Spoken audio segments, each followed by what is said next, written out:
was reading about a study several years ago. Hi, I'm DeAnza Duron, and this is my 7-year-old granddaughter. I can't believe you're 7 years old. This is Noah Kate, and I love just to cuddle up. She's my little cuddler, and we get on the couch, and I love to just tell her how much I love her. You know, I love it when you tell a child you love them. You can just see it, they love it, and I love saying it. It's interesting. I grew up in New Mexico, and I can remember one of my friends, and they never really said out loud, I love you. I know they loved each other, but they never really verbalized it. And they didn't say words of praise like, oh, you're doing great. I think you're gonna, I'm just encouragement. There just weren't those words. And it was so interesting to me because my life was so different. My mom, she became a widow when she was 34 with 3 children. I don't know if that's what kicked her into a new level of expressing her love, but whatever it was, my mom told me she loved me from morning to night and all in between. She told me she believed in me. It didn't matter what I was doing. She was my cheerleader, and she would just speak life to me all throughout the day. I love that. And I always get really amused when we find studies that confirm what we know already to be true. I was reading about a study several years ago that they were telling parents that when you say I love you daily to your children, it actually prepares them better to learn when in school. And so they went on to say, the more you say it, that you build their self-esteem. I love that. We know that there's power in words. Power of life and death is what the Bible says. But it just reminds all of us that it's so important to say it and keep saying it, say it again and again and again. You know, I think of 4 things, so many more things, but 4 things that happen when we say I love you to our family. Number 1, it builds confidence.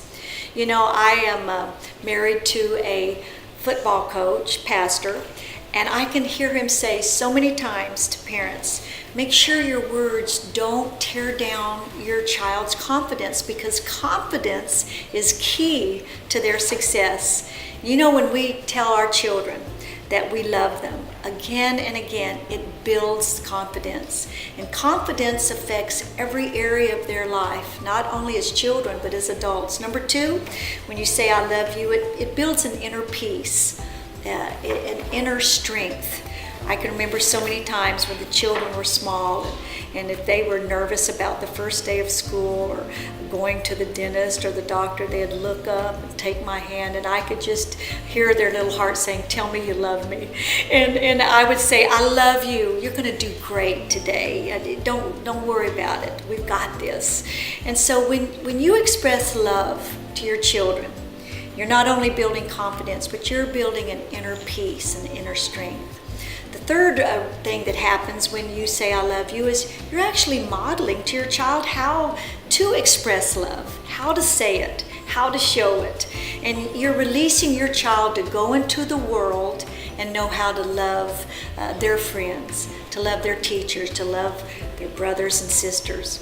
And the last one I love, because it has to do with you and me. When we express love to our family, it actually focuses us on the priorities. It's so easy to lose focus, but when we stop and we say, you know what, I'm going to take a couple of minutes. I want to tell you how much I love you. I want to tell you that from the day you came into our lives were never the same. We're always going to be here for you. When we do that, it not only encourages them, but it does something for us. It helps us to understand that a lot of the things that we think are so important are not important at all. That our family relationships are our real priorities, that we're blessed. Well, I hope your home is filled with words of love. I hope you're saying it. I hope you're saying it again and again. Most of all, just know, don't give up. Don't give up on yourself. Don't give up on your kids. And don't give up on your family because they really can become best buddies. You want to help me say goodbye to everyone? Bye. Bye-bye. There's a better way to say it, a nicer way to say it. You know, sometimes you sound just like a growl. There's a funny way to say it, a godly way to say it. If you ask him, he will help you stop sounding like a growl. Get here! Ding, move! I can't sing! Get out of the way! That's a rather lousy way to say it, my dear. That's true. You're right. David D, could you just scoot over a little bit? That way I can see too. Sure, Danny. There's a